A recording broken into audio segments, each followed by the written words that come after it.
বিসমিল্লাহির রহমানির রহিম। আজকে আমাদের এই অনুষ্ঠানটি হচ্ছে জাতীয় দুর্যোগ ব্যবস্থাপনা গবেষণা ও প্রশিক্ষণ ইনস্টিটিউট। অনুষ্ঠানটি অবশ্যই একটু ভিন্ন ধর্মী অনুষ্ঠান, কিছুটা ভিন্ন। নর্মালি আমরা যেরকম অনুষ্ঠান করে থাকি তার থেকে কিছুটা ভিন্ন ধর্মী অনুষ্ঠান। আজকের এই অনুষ্ঠানের সম্মানিত সভাপতি, মঞ্চে উপস্থিত মন্ত্রণালয়ের সচিব, সামনে উপস্থিত মন্ত্রিপরিষদ, জাতীয় সংসদ সদস্যবৃন্দ, উপস্থিত গাজীপুর জেলা সহ বিভিন্ন পর্যায়ের বিভিন্ন উচ্চপদস্থ কর্মকর্তাবৃন্দ প্রশাসনের, এবং উপস্থিত গাজীপুর জেলার বিভিন্ন জায়গা থেকে আগত সুধীবৃন্দ, আসসালামু আলাইকুম। আসসালামু আলাইকুম। জি, ভালো আছেন সবাই? ভালো আছেন? আচ্ছা আচ্ছা আচ্ছা। কিন্তু গরম বোধহয় বেশ পড়েছে, তাই না? গরমে তো সবারই কষ্ট হচ্ছে। আমরা যখন ছোট ছিলাম, আমার পরিষ্কার মনে আছে, গরম নিয়ে মানে স্কুলে যখন পড়তাম, স্কুলে বলতেও ক্লাস 3, 4, 5-এ যখন পড়তাম, খুব সম্ভবত এত আমরা গরম নিয়ে কমপ্লেন করতাম না, এত গরম পড়তো না। আবার একইভাবে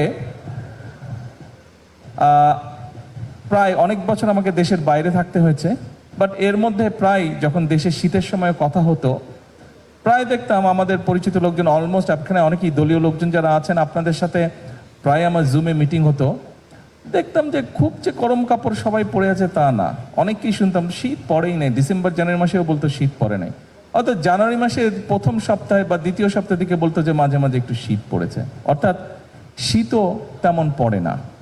পরিষ্কার আমার মনে আছে, আমরা যখন স্কুলে পড়তাম, আমি যখন স্কুলে ছিলাম, তখন 26শে মার্চের যেই স্কুলে প্রোগ্রাম হতো, স্বাভাবিক আপনারা নিশ্চয়ই অনেকেই করেছেন, 26শে মার্চ আসে স্কুলে একটা সাংস্কৃতিক অনুষ্ঠান হতো। আমার পরিষ্কার মনে আছে 26শে মার্চের প্রোগ্রামে যখন রিহার্সাল দিতাম স্কুলে, সেই সময় কিন্তু সোয়েটার পরে থাকতাম, শীত থাকতো। মানে আমার বয়সী যারা আছেন তাদের নিশ্চয়ই এরকম এখানে মনে আছে এরকম বিষয়টি। এখন এই যে দুটো ঘটনা বললাম, গরম এবং শীত, আমরা কিন্তু এই বিষয়টি নিয়ে আজকে এখানে বসেছি। অর্থাৎ আমাদের ক্লাইমেট কিন্তু, আবহাওয়া যেটাই বলি, ক্লাইমেট বলি, আবহাওয়া বলি, এগুলো কিন্তু চেঞ্জ হয়ে যাচ্ছে। আমি যখন এখানে আসলাম, এই অনুষ্ঠানে যোগ দিতে আসলাম, আসার পরে ভিত্তিপ্রস্তর স্থাপন করলাম। ভিত্তিপ্রস্তর স্থাপনের পরে আরও দুটো কাজ করেছি। একটি হচ্ছে একটি তাল গাছের চারা রোপণ করেছি, এবং একই সাথে একটি পুকুরে মাছ ছেড়েছি, পুকুরটা আপনারাও দেখেছেন। আর একই সাথে আরেকটি ছোট্ট অনুষ্ঠান হয়েছে, যেই এখানে স্থাপনা তৈরি হবে, সেই স্থাপনা কেমনভাবে হবে, কী হবে, এখানে আর্কিটেক্ট সাহেব আছেন, উনিও বোঝালেন, এবং আবহাওয়ার সাথে সামঞ্জস্য রেখে এই বিল্ডিংটাকে ওনারা ডিজাইন করছেন। এখন এই যেই জায়গাটা করছি, আপনারা এই যেই জায়গাটা আজকে আমরা দাঁড়িয়ে আছি, আমি আসার সময় দেখলাম একটা জায়গায় বালির উপরে একটা ডিঙি নৌকার মতন বেশ বড় একটা নৌকা পড়ে আছে, নিশ্চয়ই আপনারাও দেখেছেন, একটা টার্নিংয়ের ওখানে। আচ্ছা, ওটা দেখে আমার ধারণা হলো, আমি ধারণা করতে পারি, এবং এলাকাটাকে ধারণা হলো, খুব সম্ভবত 20-25 বছর আগে এখানে মাটি ছিল না, এখানে পানি ছিল। এই জায়গায়, এই যে এখানে আমাদের গাজীপুরের মেয়র সাহেব এখানে, উনিও মাথা নাড়ছেন যে এখানে পানি ছিল। মনে হয় ছোটবেলায় ওনারা এখানে সাঁতার টাতার কেটেছেন, এই যে রনিও বলছে এখানে নদী ছিল এখানে। তার মানে চিন্তা করুন, আপনারা চিন্তা করুন, আজকে আমরা যেখানে দাঁড়িয়েছি সেখানে পানি ছিল। এইখানে এর আশেপাশে যে জায়গায় মাটি ছিল, নিশ্চয়ই অনেক গাছপালা ছিল। আজকে নিশ্চয়ই অনেক গাছপালা নেই, স্বাভাবিক। অনেক বাড়িঘর হয়েছে, যে জায়গাগুলোতে মাটিও ছিল, বাড়িঘর করতে হলে গাছপালা কাটতেই হবে। আমরা এখানে একটা ভিডিও দেখলাম, এই ভিডিওতে খুব সম্ভব একটা ছোট্ট সিন দেখিয়েছে, যেটা বোধহয় খুব সম্ভব কক্সবাজারের রোহিঙ্গারা যেখানে থাকে, খুব সম্ভব সেই জায়গাটা দেখিয়েছে ভিডিওতে। আমার দেখে যতটুকু, আমি যাইনি, বাট দেখে যতটুকু মনে হলো অন্যান্য ছবি দেখে, রোহিঙ্গারা যেখানে আছে, প্রায় 10 লক্ষেরও বেশি রোহিঙ্গা আছে ওখানে, 1.3 মিলিয়নের মতন, মানে প্রায় 13 লক্ষের কাছাকাছি রোহিঙ্গা আছে এত বড় এরিয়াতে। যতটুকু আমার মনে আছে, আমি লাস্ট গিয়েছিলাম খুব সম্ভব কক্সবাজার টেকনাফের দিকে আমি গিয়েছিলাম 2005-06 দিকে গিয়েছিলাম। তার আগে যখন গিয়েছিলাম তখন আমি দেখছিলাম যেই জায়গাগুলো গাছে ভরা ছিল, সেই জায়গাগুলো স্বাভাবিকভাবে রোহিঙ্গাদের বাসস্থান তৈরি করা হয়েছে, অর্থাৎ হাজার হাজার গাছ কেটে ফেলা হয়েছে।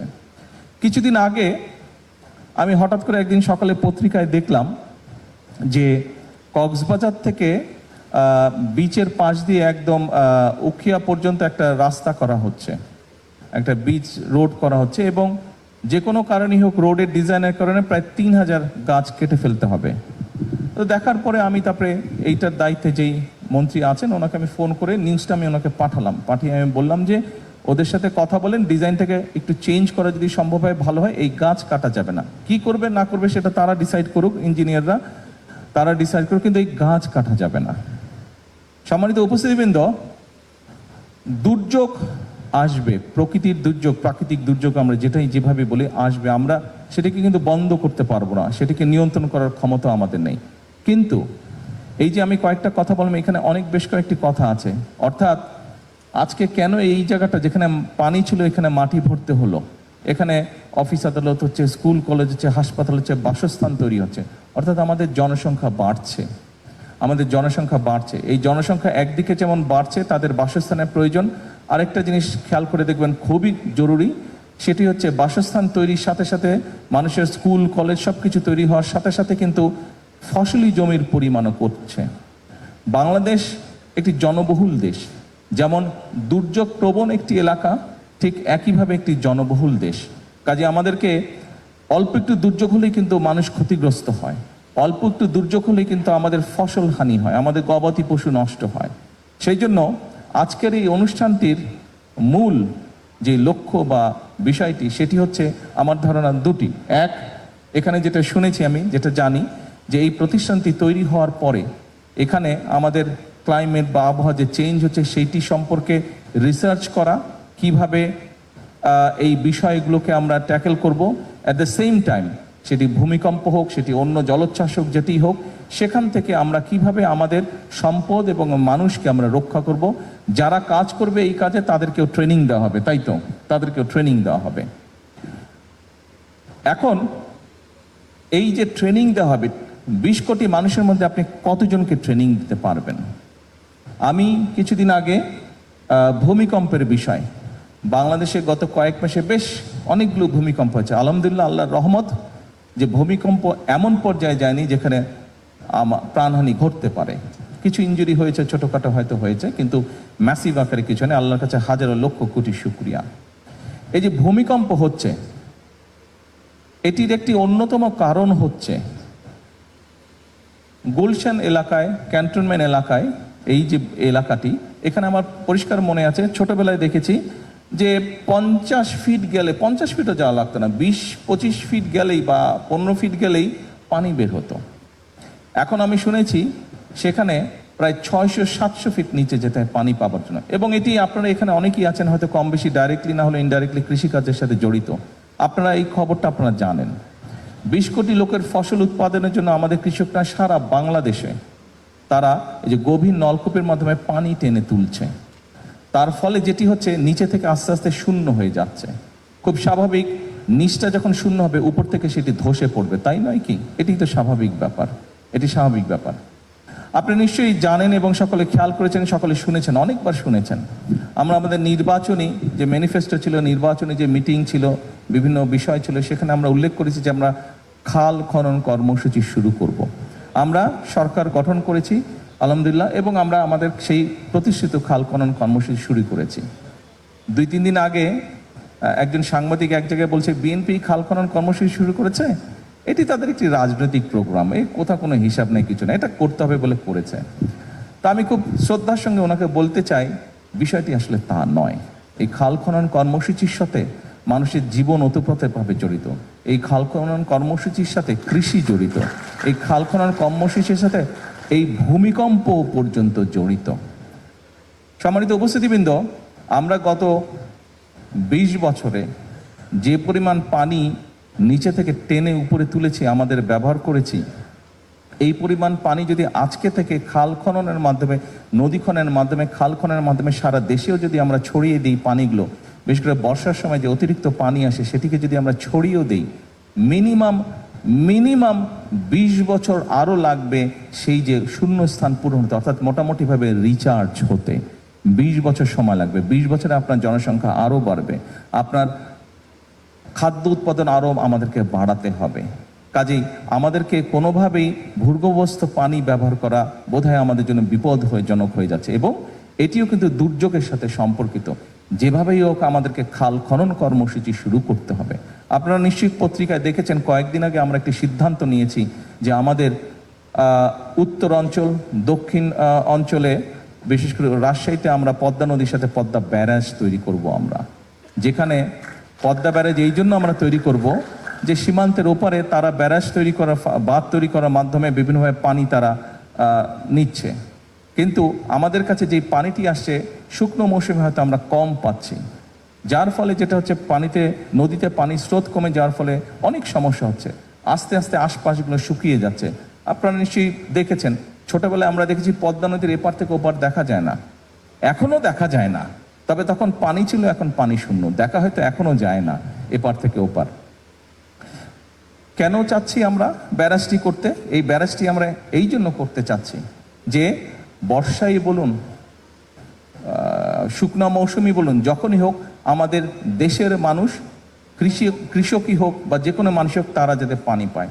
আরেকটি ডেঞ্জারাস ব্যাপার হচ্ছে এই ফারাক্কা বাঁধ হওয়ার কারণে যেটি হচ্ছে, ধীরে ধীরে যেহেতু পানির পরিমাণ কম, সেজন্য ধীরে ধীরে যেটি হচ্ছে সমুদ্রের পানি দক্ষিণ অঞ্চলে ঢুকছে। ফলে সুন্দরবন সহ ওই সকল অঞ্চলে যেই সমস্যাগুলো আছে, নোনতার কারণে নোনতা পানি বেশি পরিমাণে ভিতরে চলে আসার কারণে বিভিন্ন গাছপালা নষ্ট হচ্ছে, বিভিন্ন পশু বিলুপ্ত হয়ে যাচ্ছে। কাজেই আমরা যদি সেই প্রেশারটাকে রাখতে চাই, আমাদেরকে এই ব্যারাজটা নির্মাণ করতে হবে এবং ব্যারাজের মধ্যে আমরা পানি ধরে রাখবো। যখন বাড়তি পানি, বর্ষার মৌসুমে যেই পানিটা আসে, সেই পানিটি আমরা ধরে রাখতে পারবো, যাতে করে সেই পানিটি আমরা আমাদের মানুষের জন্য কাজে ব্যবহার করতে পারি, সেই পানিটিকে আমরা আরও যাবতীয় কাজে ব্যবহার করতে পারি। এবং শুধু এটাই নয়, এটার সাথে আরেকটি সমস্যা আছে। আমাদের ব্রহ্মপুত্র যে তিস্তা নদী যেটি আছে, আপনারা পত্রিকায় অনেকবার দেখেছেন।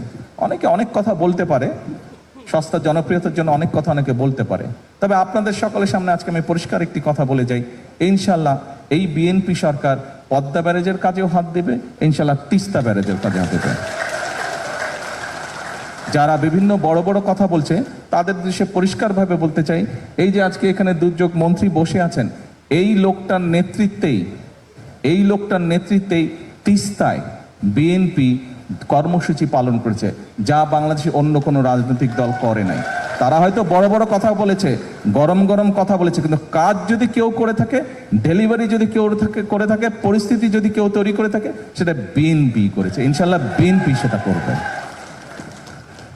এখন উপস্থিতিবৃন্দ, যেই কথাটা আমি বলেছি, দুর্যোগ আমরা থামাতে পারবো না, কিন্তু আমরা যেটা করতে পারি, আমরা দুর্যোগ সম্পর্কে মানুষকে ওয়াকিফাল করতে পারি। আমরা যেটা করতে পারি, আমরা মানুষকে সচেতন করতে পারি। আজকে এই অনুষ্ঠানের একটি শপথ হওয়া উচিত, আমরা শুধু মানুষকে সচেতনই করব না, আমরা নিজেরাও সচেতন হব। কারণ যেহেতু আমরা দুর্যোগকে থামাতে পারবো না, আসুন দুর্যোগ কোনোটি হলে কিভাবে আমরা মানুষ এবং সম্পদকে রক্ষা করতে পারি, কিভাবে ক্ষয়ক্ষতি কমাতে পারি, নিজেকে কিভাবে রক্ষা করতে পারি, আরেকজনকে কিভাবে রক্ষা করতে পারি, কিভাবে মানুষের সম্পদ রক্ষা করতে পারি, আসুন সেটিই হোক আমাদের আজকের এই অনুষ্ঠানের শপথ। কারণ আমরা একটি গরিব দেশ, এই গরিব দেশে আমাদের সম্পদ কম। আমরা যদি সম্পদকে রক্ষা করতে পারি, আমরা যদি আমাদের সম্পদকে সঠিকভাবে দেশ এবং মানুষের জন্য কাজে ব্যবহার করতে পারি, ধীরে ধীরে আমরা অন্য একটি উন্নত দেশের মতন গড়ে উঠতে পারবো। কিন্তু সম্পদ যদি নষ্ট হয়ে যায়, আমাদের অবহেলার কারণে, আমাদের অজ্ঞতার কারণে যদি সম্পদ নষ্ট হয়ে যায়, তাহলে মানসিক কষ্টই বাড়বে, মানুষই দুর্ভোগের শিকার হবে। আসুন আমরা আজকে এখানে শপথ গ্রহণ করি, আমরা নিজেরা সচেতন হব, অন্যকে সচেতন করব, পরিবেশকে আমাদের রক্ষা করতে হবে। আমরা খাল খনন করি, আমরা বৃক্ষরোপণ করি, আমরা পানি নষ্ট আমরা কম করি, যেভাবেই হোক প্রকৃতি যেভাবে ঠিক থাকতে পারবে, প্রকৃতিকে যত কম ডিস্টার্ব করা যায়, আমরা সেই কাজটা ইনশাল্লাহ করব। সকলকে আন্তরিকভাবে ধন্যবাদ। আসসালামু আলাইকুম। ধন্যবাদ ও কৃতজ্ঞতা মাননীয় প্রধানমন্ত্রী, আপনার মূল্যবান